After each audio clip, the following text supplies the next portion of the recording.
Cześć. W tym miejscu było ognisko na tradycyjnym trójniku otoczone kamieniami. Niestety działka nie jest zalesiona, nie ma drzew. Był problem z przygotowaniem obiadu na ognisku. Wykonałem taki krąg. Wiem, nie wygląda to super pięknie, ale wykonywałem to sam. Chcę podkreślić, że nie jestem budowlańcem z zawodu. Nie mam związane z tą profesją nic zawodowo. Wykonałem to amatorsko, więc ja z siebie jestem zadowolony.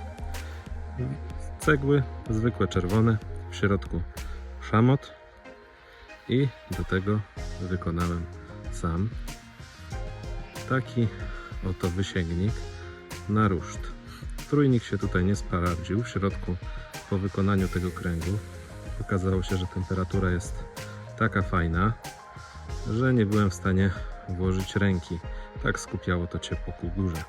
Dlatego wykonaliśmy taki wysięgnik.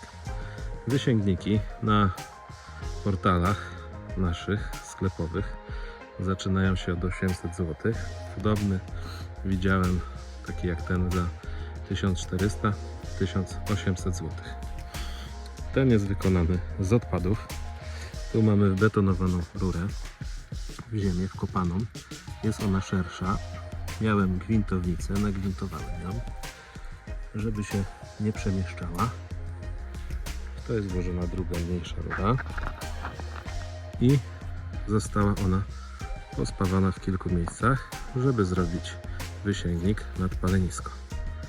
Do tego zastosowałem zwykły taką linkę z bloczkiem. Kupiłem to chyba za 50 zł, również na Allegro. Jest to wyciągarka do kładów lub motocykli. Do tego użyłem takich metalowych bloczków. Nie wiem, czy będzie widać. Jest chyba po 10 zł. Metalowe. No jednak temperatura jest tu wysoka. Tu pozostały jakieś dodatkowe pierwsze prototypy, żeby ta linka się przemieszczała. To się nie sprawdziło. Mamy tu spawy.